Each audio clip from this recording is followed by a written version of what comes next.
Hold on, give me one second. I want to get my gingerbread too.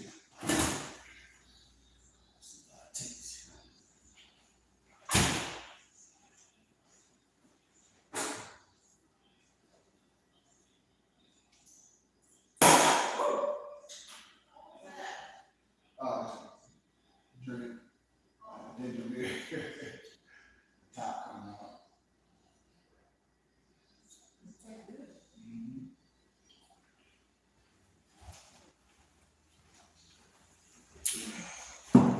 Like a champagne bottle. Mm-hmm. Gingery. But peace, man. I just want to jump on here as I multitask. Hope everybody having a good day, good Saturday. But I had the pleasure to speak on this with some young students, and it was very, very illuminating yesterday at the library. So I said, hey, why not jump on here and share it with the people? Some people may already know, some people may not know, but I know, a lot of my family and myself come from the city of Flint, and when I do this demonstration, you're going to hear a lot of, if you're from the city of Flint, any of my people here that's on Facebook, things are going to start sounding familiar. And when you go in the archives of the city, you can start seeing these things. Like when I tell brothers and sisters, there's nothing new, there's nothing hidden, it's just there.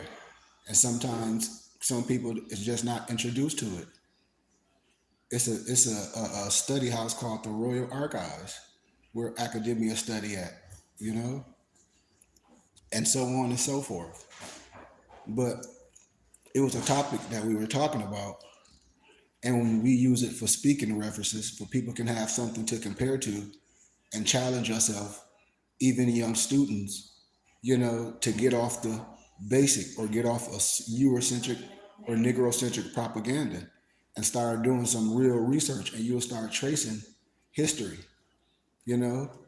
And so the topic was how the Iroquois' great law of peace shaped U.S. democracy. And these is just topics that we talked about. We're not saying what's right or what's wrong. What I always ask people to challenge themselves. When you can see the wampum belt depicting the five nations of the great law of peace, it's so much stuff in history that's not shown, or we just not introduced to, because I always say it's no one else's responsibility to teach a certain a group of people, but that people are those ones that's responsible for doing that. If you're going to be truthful, but it's a lot of talk about the inspiration.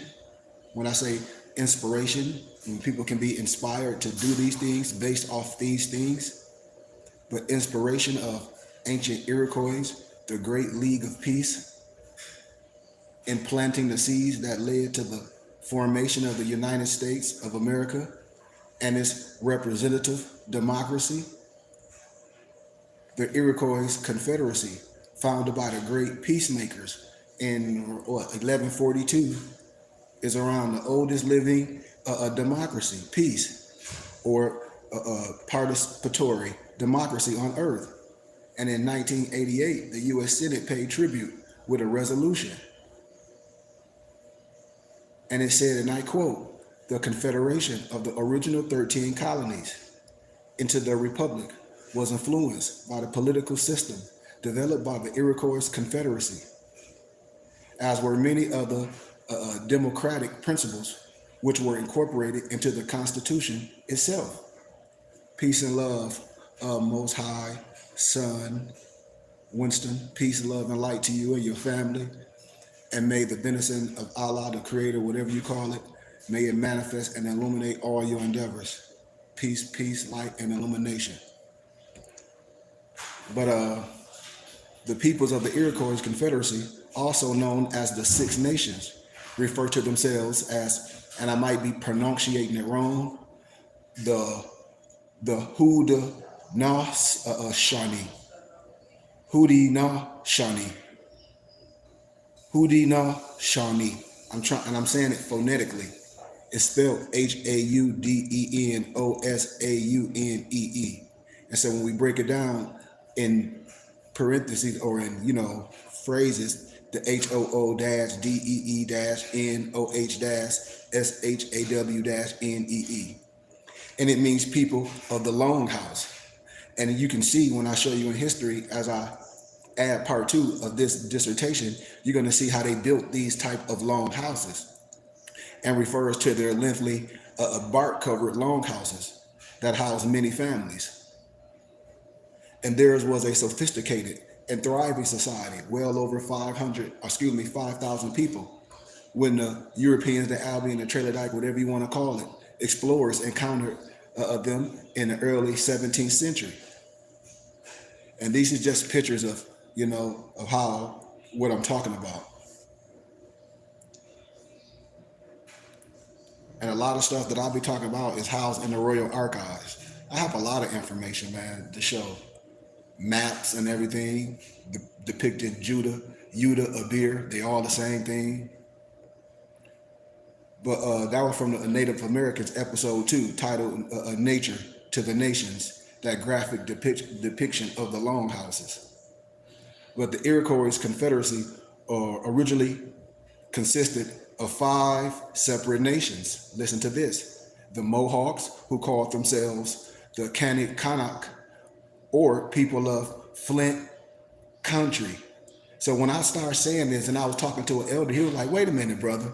He said, people of what? The Flint country, because I'm from Flint. And then you start seeing all these names, native names like Seneca and all these names. These were tribal areas. And then when I show the documentary of the city of Flint, you start seeing all this stuff with your eyes, like, wait a minute. But the Flint country, the Onondaga, people of the hills, the Cayuga, where they land the boats, the Oneida, people of the Standing Stone, and the Seneca, the people of the Big Hill, living in the northeast region of North America, the Tuscarora Nation, people of the Shirt, migrated into the Iroquois country in 1722.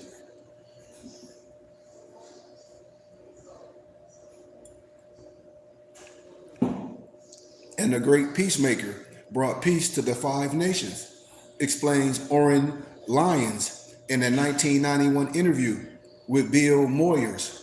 Lyons is the faith keepers of the Turtle Clan of the Seneca Nation, and a member of both the Onondaga and the Seneca nations of the Iroquois Confederacy. And at that time, the nations of the Iroquois had been, enmeshed in continuous intertribal conflicts, and the cost of war was high and weakened their societies. But the great peacemakers and the wise Hiwata, chief of the Onondaga tribe, contemplated how best to bring peace between the nations. And they traveled to each of the 5 nations to share their ideas for peace. A council meeting was called, and the Hiwatha presented the great law of peace. It united the 5 nations into a League of Nations, or the Iroquois Confederacy, and became the basis for the Iroquois Confederacy Constitution. And each nation maintained its own leadership, but they all agreed that common causes would be decided in the Grand Council of Chiefs. From Lyons' dissertation. And the concept was based on peace and consciousness rather than fighting, right? And the Constitution recorded and kept alive on a 2-row wampum belt, held many concepts familiar to the United States today. You can just go article for article and say, yes, this is similar, because individuals had contact. Certain presidents had contact with certain individuals. As we talk about this topic with some different references. Let's see if I can find some different references. Let's see.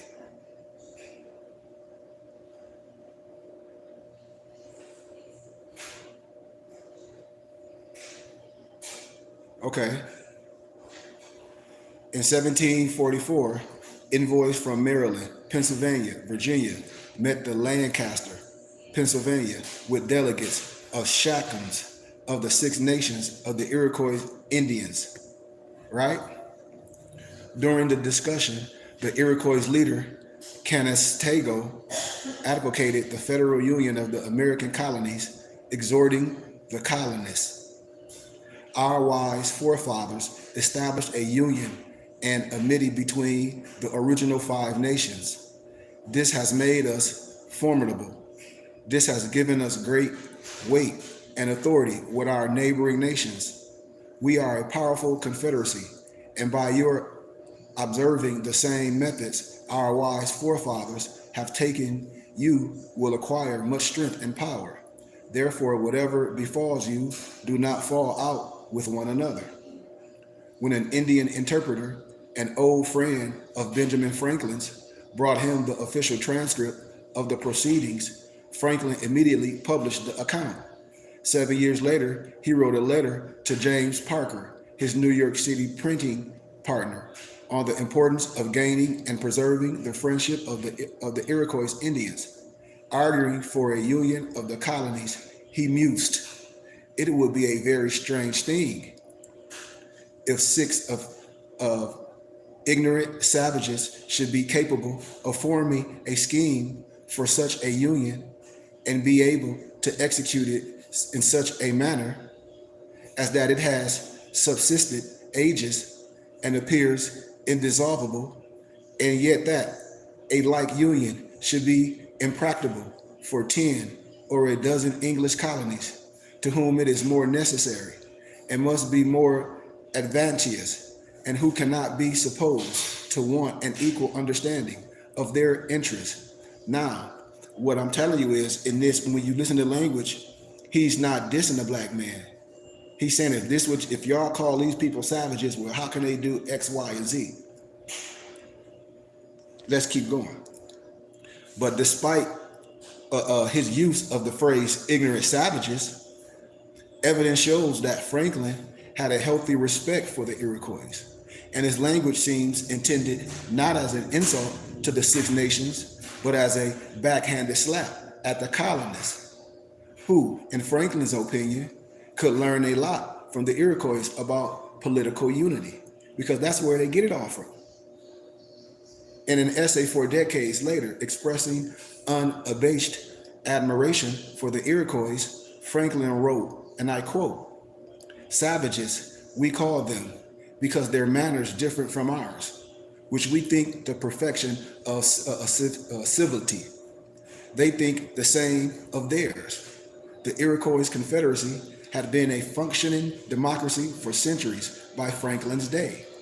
Sometime between 1000 and 1450, the Cayuga, the Cayuga, Mohawk, Onondaga, and the Seneca nations came together to become the Iroquois Confederacy. And in the early 18th century, they were joined by the Tuscaroras, referred to as the Six Nations by the English, and the Iroquois by the French. The Confederacy called themselves the Haudenosaunee, or the people building a lone house, as I said previously. But under the Iroquois Constitution, known as the Great Binding Law, or Great Law of Peace, each nation elected delegates, or shakams, who dealt with internal affairs. And the Confederacy's Grand Council met to discuss matters of common concern, like war, peace, treaty making, all that. And through the council, could not interfere with the internal affairs of each tribe. Unity for mutual defense was a central concept, and the oral tradition of the Great Law uses the imaginary of a bundle of 5 arrows tied together to symbolize the complete union of the nations and the unbroken strength that such unity imparts. You see? And the Great Law also provided that policies would be thoroughly debated.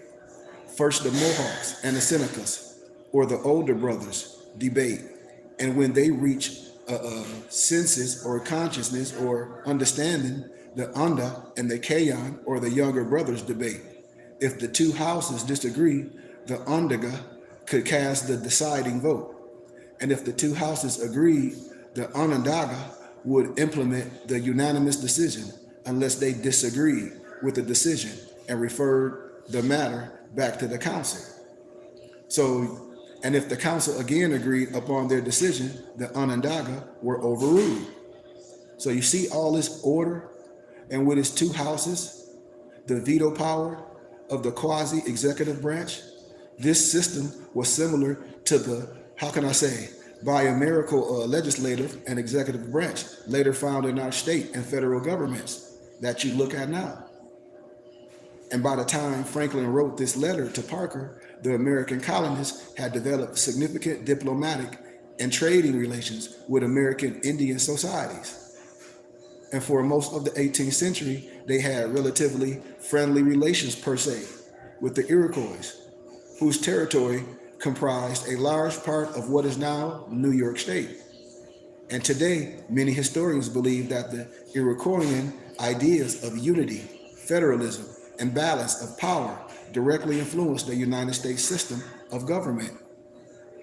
And among the founding fathers, Franklin may best illustrate the influence the Iroquois had on Americans.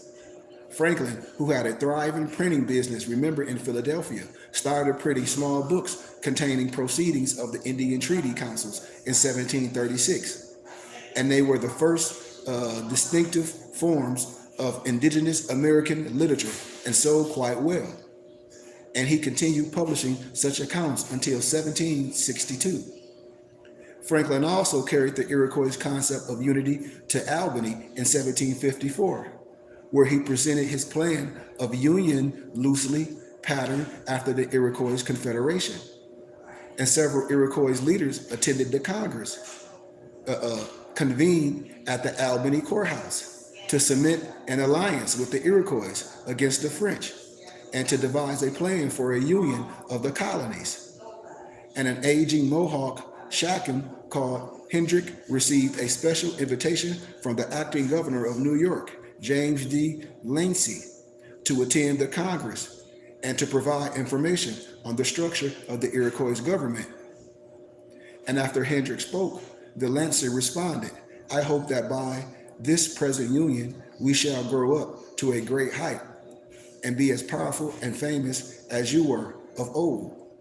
And during a debate over the plan for the Union, Franklin pointed to the strength of the Iroquois Confederacy and stressed the fact that the individual nations of the Confederacy maintain internal sovereignty, managing their own internal affairs without interference from the Grand Council.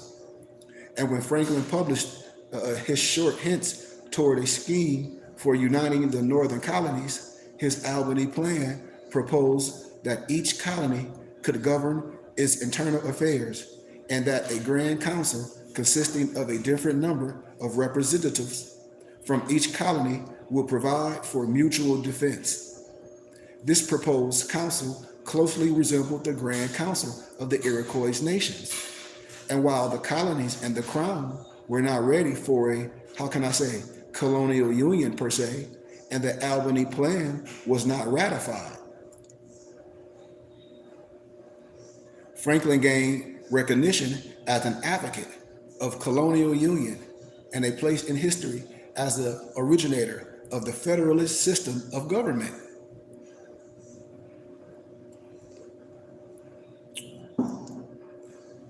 And in 1775, treaty commissioners from the Continental Congress met with the chiefs of the Six Nations to inform you of the advice that was given about 30 years ago by your wise forefathers, while independence was debated by the Continental Congress.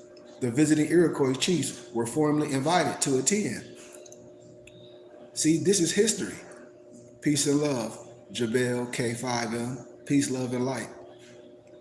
Remember in 1787, John Rutledge, a member of the Constitutional Convention and chair of the drafting committee, used the structure of the Iroquois Confederacy as supported for the proposition that political powers come from we the people, an idea later expressed in the preamble to the Constitution.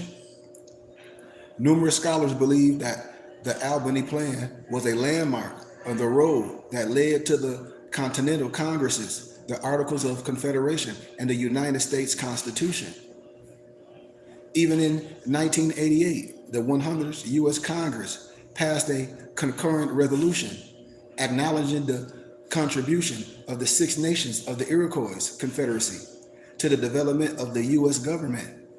This same spirit, of acknowledging the influence of the ancient Iroquois on the new United States was captured poetically by Orange Lyons, chief of the Onondaga Nation, in an interview with Bill Moyers, declaring Franklin a visionary who brought Indian ideas of democracy, freedom, and peace to America. Lyons said of the founding fathers in North America at that time, they took an ember, they took a light from our fire, and they carried that over, and they lighted their own fire, and they made their own nation. They lighted this great fire, and that was a great light at that time of peace. And that's all that we're saying here. When I tell my brothers and sisters, it's like, come on, it's one nationality, many cultures. It's one nationality, many cultures. And so it's nothing to be arguing about. No one owe you nothing. We owe it to ourselves, because the thing that wasn't taught to a lot of young people and a lot of elders is how to use your brain, reasoning.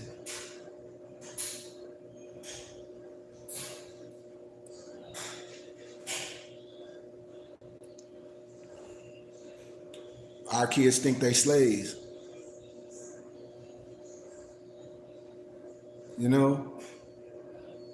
Most of them.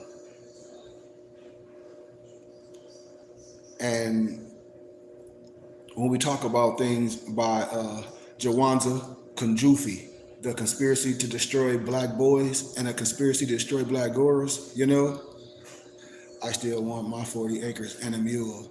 I understand that when people say that, that's fine. Well, you have to get it. Like, I understand that. And that's what I tell all my brothers and sisters. And I'm glad you said that. When you say you still want your 40 acres and a mule, I understand. I understand what people be saying, but then it's a way to do things. That's why I say it's strength in numbers when two or more gather. When I talk about community, it's ways to do things. The world is big. The world is for sale. I show people how to get land. Me and my Muftis, we have 10 acres in Kingsman, Arizona. It's not hard to acquire land, especially if we are consumers, if we're spending money on things.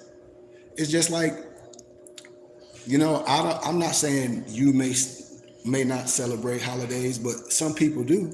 So when they say they want these things, and I say, how bad do we want these things? And what are we doing to acquire these type of things? That's just all I ask my brothers and sisters, because I want my 40 acres and a mule too. And I know no one's going to give it to me. I know it can be acquired.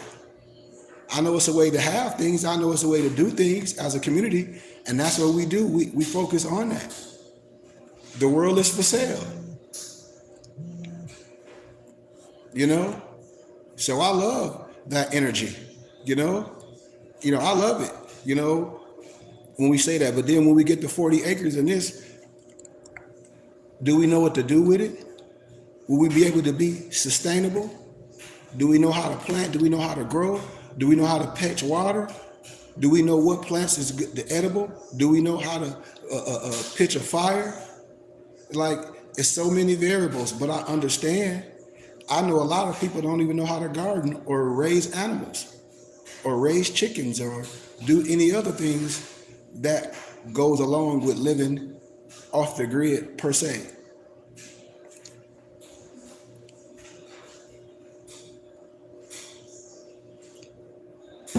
But I'm with that as well, a noble or empress, with all due respect. I'm with that as well. I'm with that as well. But if we a group of people, how can we acquire these things? How can we put positive energy into it? You know, like I said, we're actually doing these things, and people don't have to be a part of what I'm doing. What I'm here is to be a map and say, hey, brother, you can do this too. You know, what he said. What will you do with a mule? Right. So say make goat milk and sell it. Well, I'll be making goat milk and doing it now. It's just like when I used to live in Flint, Michigan. My dad used to be the executive director for Genesee County, and I used to deal with a lot of European Jews, and they ate kosher. And people used to be like, "What you mean kosher?" Where in our community in More Science, it's kosher, and everything was kosherly. Everything, all the stuff was kosher, and we went, and you can go to a places and get everything kosher. So it's just communities that's already doing these things. And like for me, when I was getting my dual master's degree at GCU, I met a whole Amish family, and they wasn't European. That's how I got introduced about getting land. I went to St. John's, Arizona, me and my empress.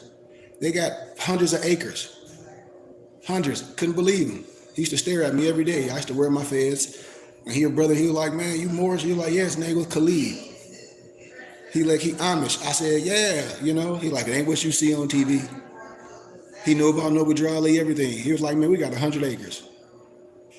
Took me up to St. John's, Arizona, blew my top. It's a community. And they come down and go to school. He was an older gentleman getting his master's degree, But they got like 100 acres. Asked my empress, animals, everything. And he was showing me a lot how to live off the grid. And he was like, keep doing what you're doing. But the world is for sale. That's what I tell people. The world is for sale. And when you live off the grid, that's a whole different living. You living off the grid, literally. So you got to know it's more variables. It's just like when people bite off more than they chew, with all respect, when they say they're going to open up a school and you collect money and funds for this, and really it's a lot of variables. You got to have a team. You got to have teachers. You got to have counselors. You got to have lunch. You got to have busing. You got to have so many variables in line. And a lot of people, hearts be pure going in. But sometimes, you be so over your head to where a person won't admit that they over their head, and they just get corrupt. And I'm not saying that's what happens with everyone, but that happens. That happens a lot. And that's why I like just to have these conversations from love and no disrespect, and just we're here to know, because everyone is not here to say your social security number is attached to this and you can file this paperwork and get this. I'll never tell nobody that. And be on the internet talking about I made $3 million doing COVID. It's like that. You made $3 million doing what? That's stupid.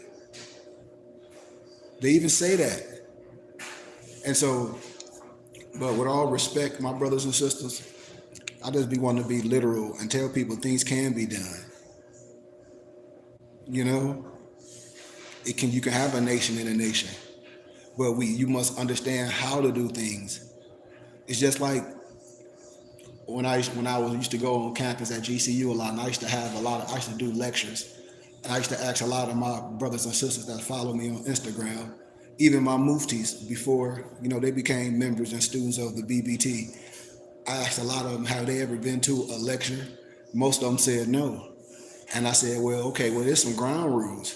And if anyone has ever been to a lecture, the lecturer is lecturing on a specific topic and giving references, which we call peer-reviewed scholarly research. Now, if you don't believe that in your feelings and all that, then that's fine. I'm not here to do nothing on a belief system. Even when I minister, I'll give you everything for you to compare. But when we teach histories and science, it's only one.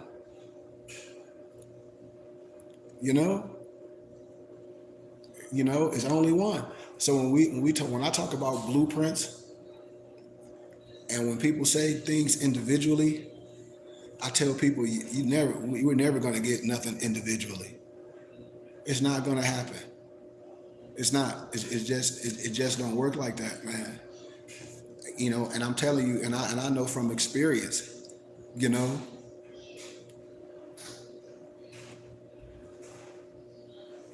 you say you keep calling me the good guy, I'm the bad guy. I don't know what that means. You keep calling me the good guy. I'm not the good guy. I'm the bad guy. You say, how do you overcome a victim mind state? And see, a lot of these questions that, I always throw back to the individual. I say, what is a victim mind state? What? Complaining or something happened to you, a childhood trauma? And it's so many variables and layers, like that's so general when a person say, well, how do you overcome a victim mindset? On what? What, something that happened to you, or blaming something, or if it's some mental health issue, or specifics. Because I get the generalities, because we can play semantics all day, but when we get into specifics, I always like to talk about, is it myself? Letting the excuses be the main priority instead of seeing opportunities in the obstacles. But that's the difference of success and those that's not successful. Knowing, having this discussion. Some people have discussion and some people do. That's the difference. It's like going to academia. It's like if it was easy, everybody would have master's degrees and doctorals. So that's just the difference of success. Trying. People be trying to say, okay, well, this got to happen. This got to happen. I got to have this much money and do this. Some people don't worry about that. Some people just, once it happens, once it materializes in the mind, and you understand how to manifest it in life, because everything starts with a thought, you manifest it. That's how it works. That's the preparation. With anything, people be wanting to be so big, and I say, even biblically, in order to handle the hundreds, you got to handle the tens. And under to handle the thousands, you got to be able to handle the hundreds. So that process of being okay, starting small, that's what I tell people, that's what I always ask my brothers and sisters, you say it's easier than we're led to believe. It's the money part that prevents many from obtaining it. I agree. And I agree, and see, these are good conversations. You said it's easier than we're led to believe. It's the money part that prevents many from obtaining it. And I understand that. And how can I say the money part? I say the misuse of money, the misunderstanding of the electricity of money and the gathering of money with the right spirit. How can I say that? Because we're in a way different dispensation than what we were back in the day, Yes, it definitely is. I'm a counselor in real life. I deal with ADHD, autistic children. Like, I do it in real life. People see me. I've been at the news stations. I've been to the prisons. I just think the way we look at things is totally off. The way we look at money, the way we value a dollar, the way when I say we still consumers. How? Because look, the people that don't have nothing are the ones that's spending. And we call it culture. When a group of people that don't have money that go buy Jordans and then say they don't have it, I think that's a dilemma. I think that's a psychosis.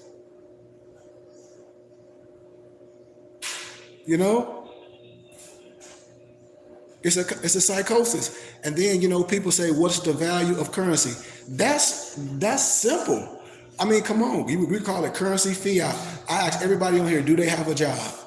Watch this. This is simple. Do you have a job? Do everybody on here, no matter what the job is, do you have a job? I ask everybody that. Thank you. Do everybody have a job on here? Or if you don't work for the man or whatever, if you make money to do things, do everybody have a job? Yes or no? And I just want to see what people say, because we're adults on here. And if it's not adults in here, my moderator just gonna get them out of here. Thank you. Thank you. Okay, this person said no. So this person said no, they don't. So this person said no, they don't have no income, nothing come in. Thank you. Thank you. That's what I'll be saying. Somebody said no. So how do you make your money? How do you feed yourself? You on welfare? Because I'm just painting a picture. I'm just painting a picture. Because somebody asked me, what's the value of currency? Because see, somebody asked me the value of currency, and I'm just trying to paint a picture. So everybody make a living, and it's some type of exchange. Because you ain't working, and ain't nobody exchanging no beans and no rice. You ain't going to work and say, okay, I'm finna work for 50, 60 hours a week, and I'm gonna get some beans and rice and some food to feed my family. Right? We getting currency. Am I right? I'm just asking. So when a person asks me, what is the value of currency? On this earth plane, it takes money. Ecclesiastes chapter 10, Ecclesiastes chapter 10, 19. Wine is made for laughter, but money trumps all. So when a person say that, I say, are you living on this earth plane? Yes. Do you have a house? Yes, yes. Somebody paying for something. So the value of currency to me, living on this earth plane, is sustainability.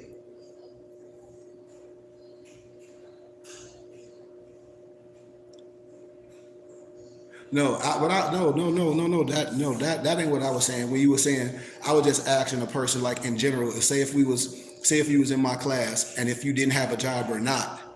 You know what I mean? A person don't have to get specific. I'm just giving generalities for the general person can say yes. So the general person would be like, yes, I work, no disrespect to you. No disrespect to you. No disrespect to you. Just like if you was in my class, I teach in generalities. I ask questions that the common man can know. No one have to get specific. It's a yes and no. And most people that's there, in general, they'll be like, yes, yes, yes, yes, yes, yes. So if that's the case, I will revert back to, so the value of currency is what? And it should be a whole bunch of variables. Boom, boom, boom, boom, boom. I ask kids, are your children in sports? Yes. Do it cost? Yeah. Are you getting them in there because your word and you look so good and your kid can play so well? Absolutely not.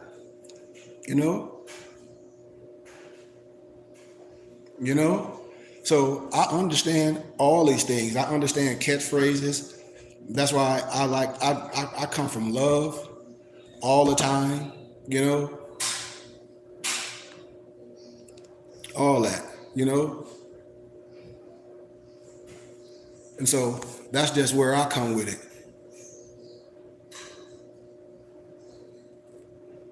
Absolutely. Sometimes being honest doesn't hurt as much as pretending to have it all.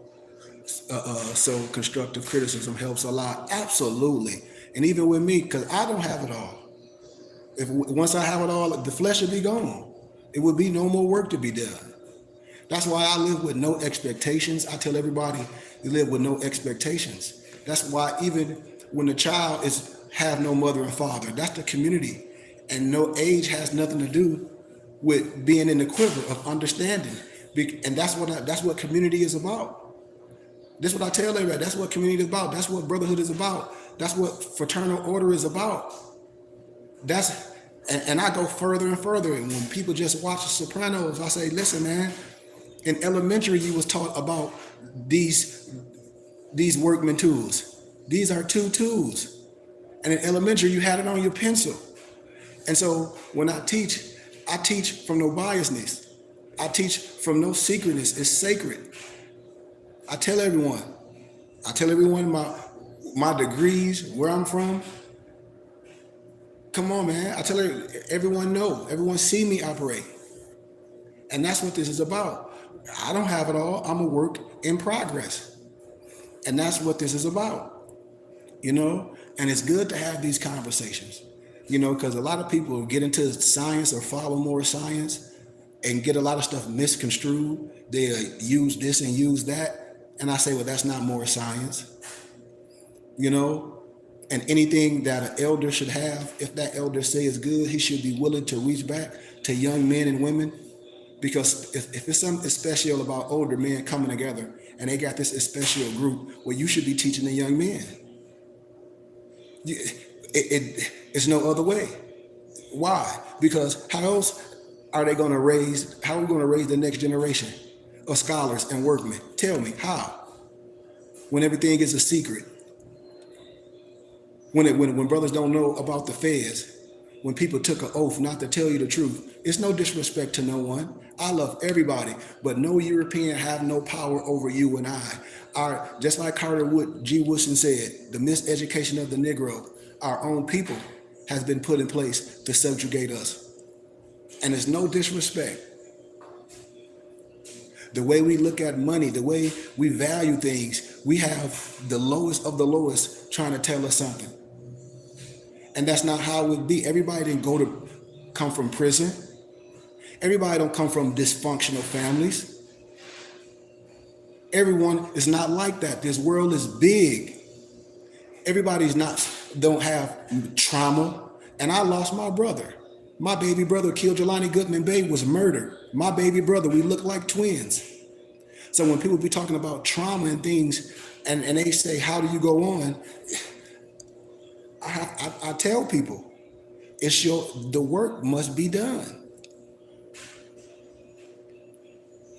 Getting with the right people, it must be done. You know, it's just like love. Love is an action word. You don't stop finding love, especially if your spirit right, your spirit will connect you to the right endeavor. And that's a lot that has to do with what I'm talking about, man. You know, because all these degrees and when people, these signs and symbols mean nothing if my heart is not pure. You know, if I have something and I'm not willing to share it with my brother, man, that can help him, if I'm not willing to walk past a person and walk past them and don't help them, that's a problem, you know? You know?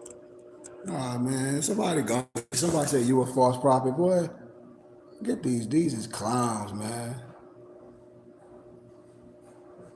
These are clowns. But that's how that go, man.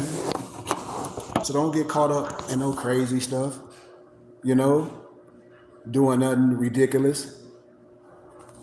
It's no reason. You don't have to do nothing with no malice behavior. You have to do none of that, you know? You have to do none of that. Be light, and that's what I tell everyone. Be light. Be light, be light, be light. That's the only way, regardless how people feel about you, you know? Even on social media, excuse me. Even on social media, when I tell people, you know, people can say whatever they want. That it comes with the territory. And that's why I say we have to get back to something because the world is cold, you know? The way we treat people, the way we put time in things, especially adults, that you're a person to put time in something that they're not even into. It shows you something is wrong. And this is what I tell people, it shows you what's operating with our people. That we come on a platform and we're not even into it to be a disruption. And who cares? You know? At the end of the day, no one cares. You know? You know? I respect you too, Noble. I respect you too as well. Like I'm 49, I done been around. Like I said, I'm from Flint, Michigan, and I tell brothers and sisters, none of this stuff gets to me. I done been to all the prisons, Thumb Correctional Facilities. I got brothers that been in prison, just got out 20 years. My cousin Keely just did over 20 years in prison. I'm a spiritual guide. I done got brothers out on OR bonds. I done helped so many single moms, especially from my city of Flint. So when I jump on this social media, I ain't worried about none of that stuff. You know? Yeah, that's all. Being grounded and just enjoy the moment can open the mind a lot more than hate. I still struggle with the negativity. Absolutely. And that's just once you get to a level of peace. I've been out here in Arizona, and I can be honest with y'all. I've been out here in Arizona, and Arizona is a red state. I've never been disrespected or had any frown looks from any European Albion Trelodite, not one time. And I wear my turban, my fez, I wear my tunics, when I feel like it. Nothing, all respect and love.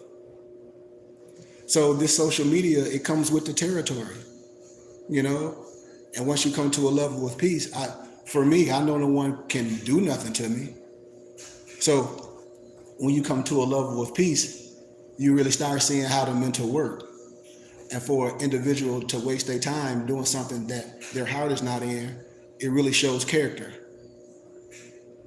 Because you saw that this person said you a false this. Like, I ain't saying I'm a nobody teacher. That's like if he was taking Wing Chun with me, and a person say, "Well, you're not no teacher."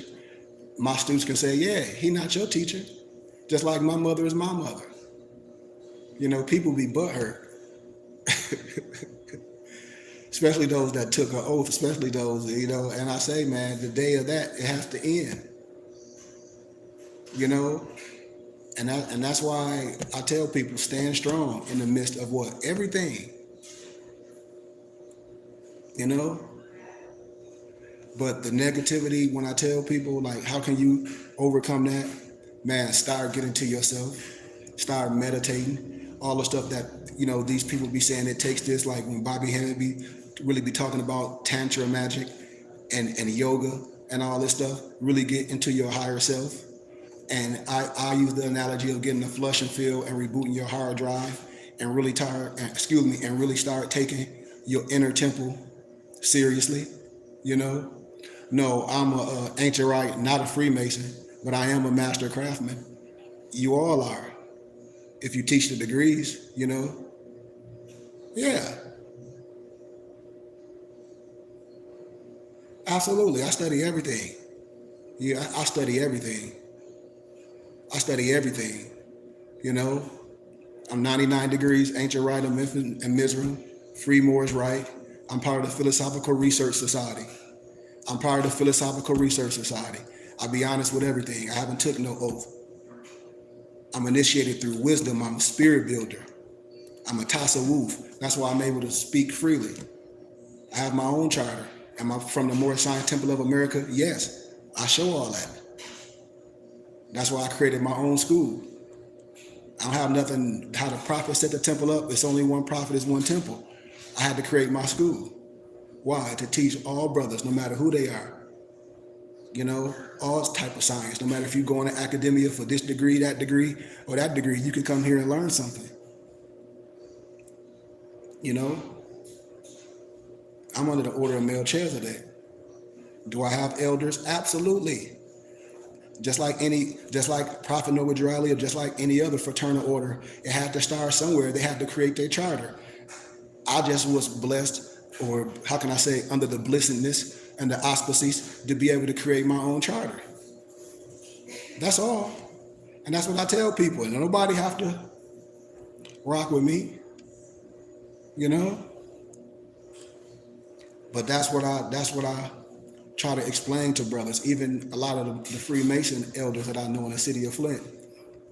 And then the difference from a lot of misnomer Black Masons and a lot of my European Scottish Rite Mason brothers that I met from academia and professors out here in Arizona and at GCU. The difference from misnomer Black Masons and the European Masons is all the European Masons will tell you clearly that they sons of Muslims, and all Black Masons will tell you that they a widow son. Now that's where the dilemma, that's where the confusion lies. And it's all respect.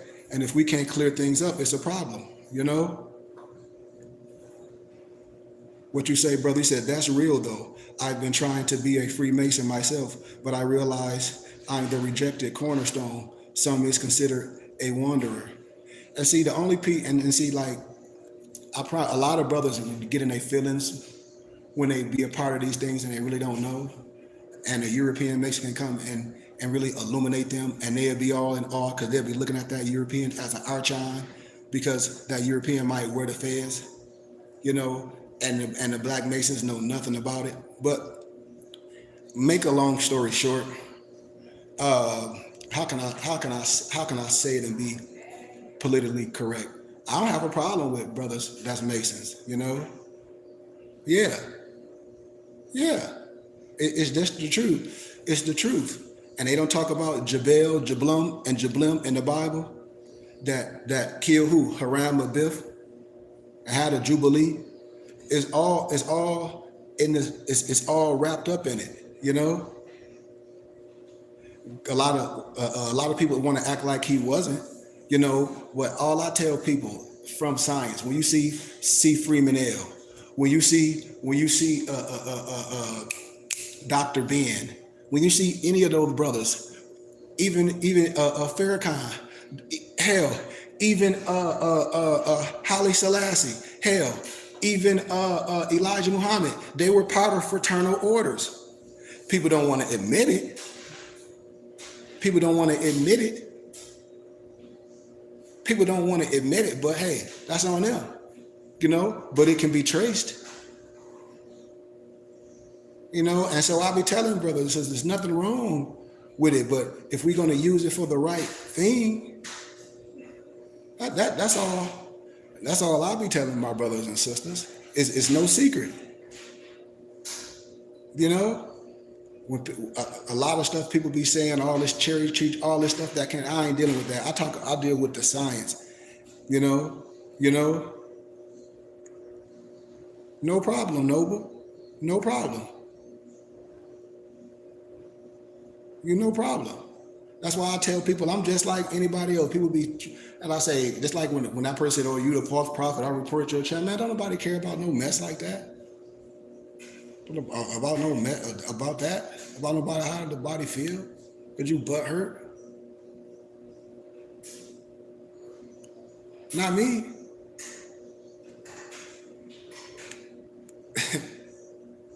And so I have real conversations. I have real conversations on college campus, and I'll be having Masons that be like, okay, well, brother, what should we do? I don't tell nobody what to do. If they hate you, they have hated me. So there are many cornerstones that are rejected, just like there are many sons of God. Absolutely. Just like it's plenty high priests. When people talk about the only high priest, are you the last prophet of this? You ain't no last prophet. How you the last prophet and the creator keep creating you and I? You just might not know me, or you just might not know this brother. But when you go to his region, that's who he is. We talk about the last. How? Well, we talk about a prophet. You go to certain areas, they got Krishna, they got this, they got Buddha, they got all their prophets in the flesh. I'm not here to argue with no God man in the flesh. That's like I'm a rock with Bobby Hemmett, but I'm a diss C. Freeman L. I'm a diss Khalid Muhammad, but I'm a rock with Ivy Van Sertima. I'm a diss Sheikh Anna Diop, but I'm a rock with Dr. Ben. Like, come on, man. That's what I be saying. It's like this. We act like this from Crips and Bloods. I say, come on. The internet has connected brothers all over that has a specific skill. The world has allowed us to connect like this. You know, everyone here by choice. You know, the problem is that right now it's over for those that done pull the wool over your eyes to have you looking at color, to have you subjugated under this color thing. And all those religious people, especially brothers that look like you and I, play that color game. And it's over. You know? Even with the science, well, all levels of science. That's why things are being revealed. That's why I said all this stuff is meaningless no more. It's you. All these books, everything that's being revealed, I tell people, you still missing the part is you. The scriptures tell it. You are God's, the most place, the holy place, the quarter roundabout. Everything in the biblical scriptures, when I break it down esoterically with the tools, it symbolizes your body. The tabernacle made without hands in this context. This is the metaphysics of the text. You know, it's just what it is. You know,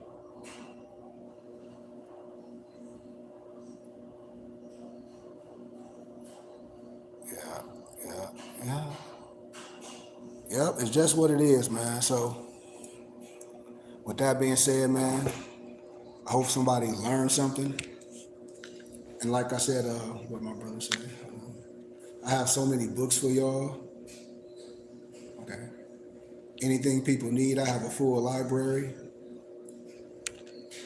with a lot of different topics.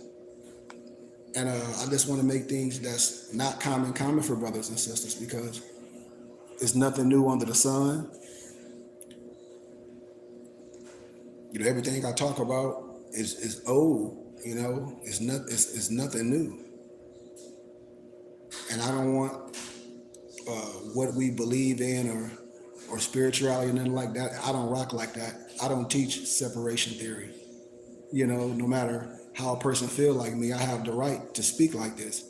That's why I always ask people that follow me, have you ever been to a lecture, an academic lecture? Because I speak just like this. And so when people come on the internet and try to accuse you of this and that, it really just, it behooves me. And I say, I thought you were here to learn, you know, or to add value to what you know, you know. That's like saying everyone doesn't deserve the red of the, yeah. They try to play it off to subject those who know self as narcissistic. Ooh, watch this though, or not worthy. That's like saying everyone doesn't deserve the rays of the sun and the sun shines on all. Absolutely. But see, when they say narcissistic, see, it's always levels because narcissistic behavior is good when it's channeled in the right manifestation because that means you're going to be punctual. You're going to cross your T's and dot your I's. So it's all about that energy because the pendulum swings the same way to the left as it does to the right. So all these things, even like all this stuff that happens, you know, words are spells. And so when we talk about these things, it's a way to cast the right spell because narcissistic behavior, once it's channeled in a right manifestation, is a positive tool to use in your toolbox. If you understand the degree what I'm saying. Because you don't cut a part of yourself off to say a part of me is evil. It's not. That's just the opportunity to learn. You see? And so that's really what this is all about, man. But you can, like I said, you can see brothers and sisters in crafts all throughout the years of history. You know, a lot of brothers was Prince Hall Masons. I even know a lot of professors that were Scottish Rite Masons. You know, I know a lot of presidents. Well, most presidents were Masons. You know, and so I've been to the Masonic museum. So I know the rich history of the feds. And today, you know, with all truth, do some people get a misunderstanding of what moral science is based off how they see people operating on the internet? Yeah, of course, because that's what happens. You know, do you see people on the internet saying that they can do this and do that? Yes, but is that moral science? No, because moral science have a bylaws. We have a divine creed. We have bylaws of what to do and what not to do. If you operate under that auspices, if you say you teach in moral science, that's all I'll be telling people. But other stuff that people do, you know, it's some sovereign citizen stuff. And I always tell people to see how that happens for you. With all due respect to everyone that's on here today, you know, I just jump on here just like if you was coming to a lecture or teaching. I'm just a regular person. I'm a nobody. You know, I don't have no special power or nothing like that. I have family. I go through trials and tribulations just like everyone on here. I'm a work in progress, you know. So, and I just try to encourage people that you have the power to do what? To overcome. You have the power to what? To do whatever that your heart, that the Creator say that you can do. Why? Because everything starts with a thought, you know. And so that's just what I want to share with y'all, with my brothers and sisters, man. I've been doing this for a long time, and I love it, you know. And like I said, once again, if anybody need anything, if anybody want any books, hit me up. I have a plethora of books. I know people like the, how can I say, hard copy books, but a lot of people I deal with, like college students, they download them on their tablet because they travel a lot. And when I say I have a plethora of books, man, I have an amazing catalog. You know, one of my brothers was asking me about this book right here, the Ancient Giants Who Ruled America, the Missing Skeletons, and the Great Smithsonian Cover-Up. How a lot of this stuff is recorded. It's just so much history. I had the pleasure to go to the Grand Canyon and see all those Egyptian monuments. It was amazing. I was able to see that with my eyes. But yeah, and every Friday we have a book club, and then we go over books and we offer books to brothers and sisters that's into reading, that's into studying, because I'm into studying all facets of history, you know, all levels of science, you know. And I even have a lot of Meta Netter books, and we break those down. Some of them are expensive. You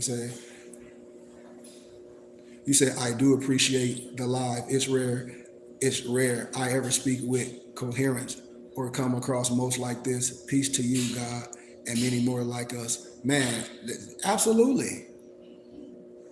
Absolutely. You said, what's the title again of what? That other book? I don't know. You gotta, I don't even know. Which one was it? Let me see. I have so much. And I always like, a lot of times after my book clubs, I share these books with people and they can get them, you know, for small donations. Let me see. This the Egyptian Book of the Dead right here. This the whole book. I don't know. Let me go back to what book. I don't know what book he was talking about. Let me see.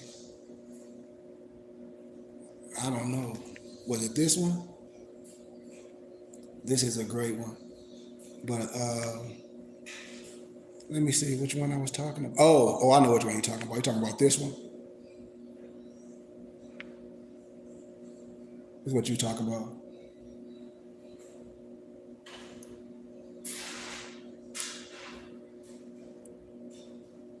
Yeah. What's your email? I'll send it to you right now for free. I'll send it right to you right now.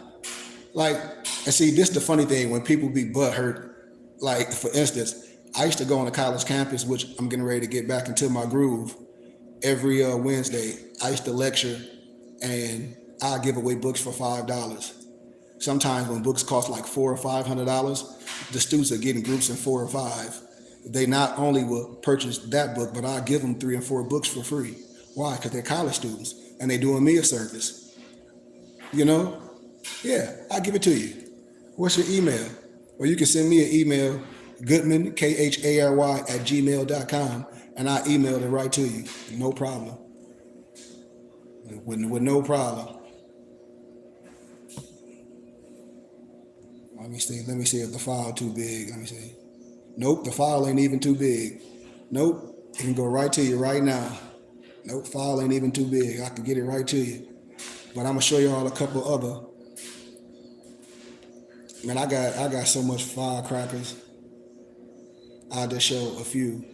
In every book I had the pleasure to lecture and talk about. I have so many commentaries. I have all the books by our elders, but I got all John Henry Clark's, Carter G. Woodson's, Sheikh Anna Diop's, Ivan Van Sertima. I have all our elders' books. And I'm not just saying it like that because that was something I did in my academic endeavor, is collect all the books by our scholars. I even got some books that people that's into, they'll be like, man, wait a minute, I heard about this. Especially for my brothers that's really into civics and history and how the world happens, you'll be like, wait a minute, bro, where you get that from? I have a whole bunch. this Barron Trump's marvelous underground journey. Barron Trump's marvelous underground journey. You may hear people talk about this stuff on TikTok, but you'll be like, okay, what it's about? Travels and adventures of little Barron Trump, wonderful dog Bulger. There's some history. It'll open your hippocampus. But it's so much. This is something that I always like to give to a lot of my young students when they come into themselves. And I also give them Miseducation of the Negro. Yeah. Of course, we got all them meta-netters. Some of these are unavailable. Well, I know a couple of them cost a grip on Amazon. I had the whole collection. I think this the one that may cost a grip on Amazon, I'm not mistaken. But it's a whole series. And I have all these books. I just converted a lot of them to PDF. So if anything happened, I can make them available to all my people. You know.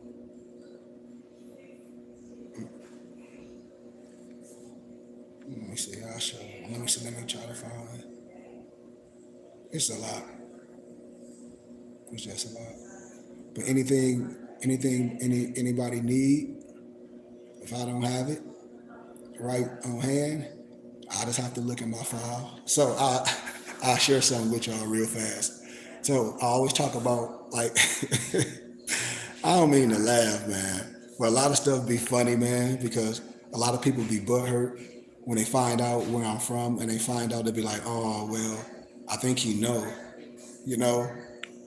Like, I love all my Islam brothers and all that, but I know a lot of stuff come from Jehovah's Witness stuff. And I have all the books, you know, from J.F. Rutherford, all of them. And a lot of that stuff be sounding similar to what these brothers be saying in their religions. And they won't tell the truth until I start pulling out all of the manuscripts. And I have them all. It's a whole series. You got one called Life, Preparation, Prophecy, Vindication, Salvation. I even got the World Almanac, where a lot of people, when you get the red book from the Nation of Islam from Farad Muhammad, where all that stuff come from, about the square mileage of the world, with no disrespect. I'm just saying, it is what it is. Egyptian yoga. I love everybody. I even love Dr. Sebi. But watch, this is my last one I'm gonna show y'all, because I've been going an hour. I gotta get out of here.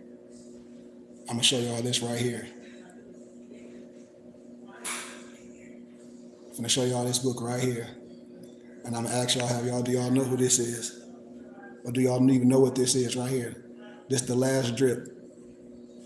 This the last drip. Anybody know who that man is right there? Anybody know who that man is right there? Anybody know who that man is right there? Yes or no? And we're gonna get out of here. Have anybody seen that? Have anybody ever seen that? Okay, great. Okay, ooh, good. So here you go. I'm about to give you something as we close.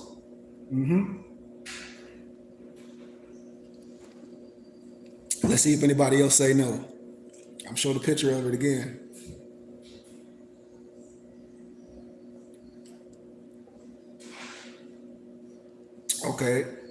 Okay. Cobb Nam said no. LOL. They laugh. Okay. So, have y'all ever seen Dr. CB and them kids on TikTok, or anybody on TikTok, and they always talk about the doctor, the Honduras doctor, where Dr. CB got the wisdom from? The Honduras, the doctor from Honduras, or the Mexican doctor from Honduras? Have anybody ever heard of that? Because remember, I always deal with the wisdom. And I love our brothers and sisters, but I always connect to the science. Well, this is where all the wisdom is at. This is where all the concoctions, how to do. Thank you, brother Mansa Mosa. He said, yes, I have. Thank you. Well, this is it. All disrespect, I love everyone. You know, when people be hitting me up, be like, well, I met this dude named such and such, and he sells some apple of Eve. I said, is it ingredients? Yeah. I said, well, make it yourself. Stop complaining over people. I'm like, If you want to deal with somebody, I have the blueprint. I make all my teas, everything, my smoothies, everything on your own. But this is the wisdom. This is the blueprint. The branch that became Magnet. This is the science. Yeah. People can be mad all they want to. I'll be like, man, they need to stop the cap. I said, come on. I start breaking down all the mixtures, all the mathematical equations, all of it. It has everything. It has it all here. Introduction by one of the PhDs, and then the breakdown of all the plants, the history, the botanical remedies, the dates to dawn man's existence on Earth, etc. A description of those three herbs and their therapeutic application will be given later. All here.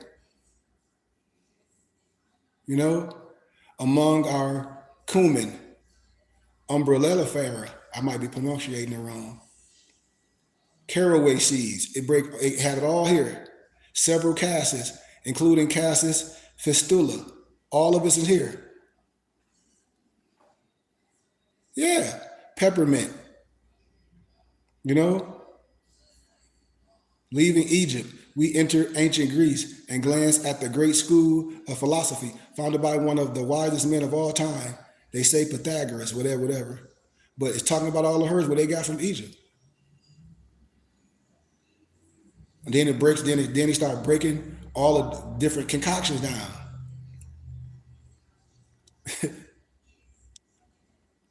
It's about 400 pages. I'm telling you, man.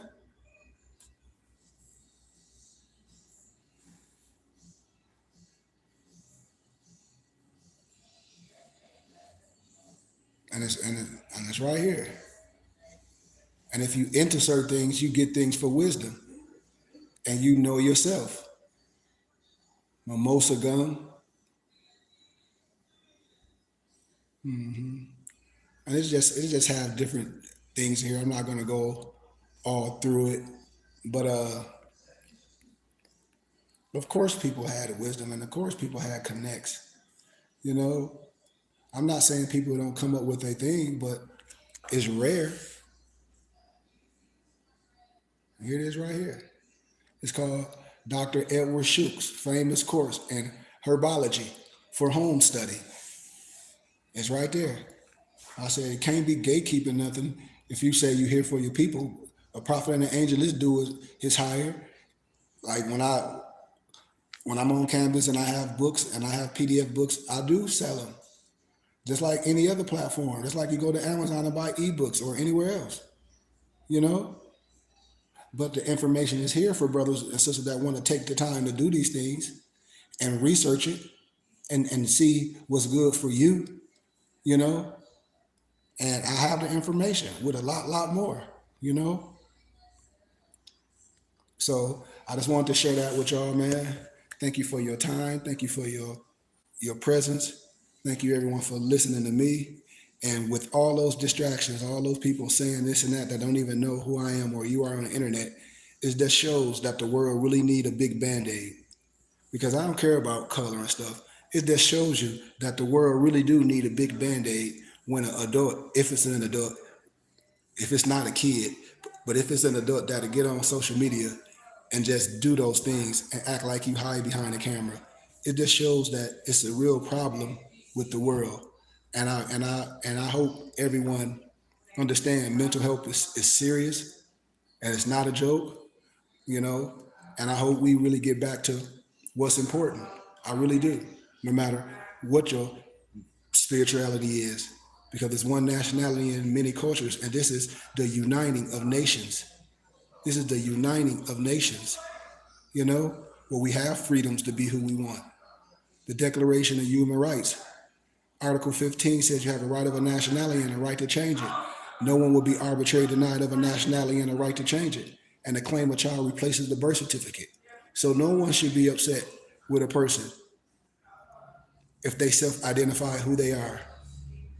No one should be upset with that. And with that, I say peace.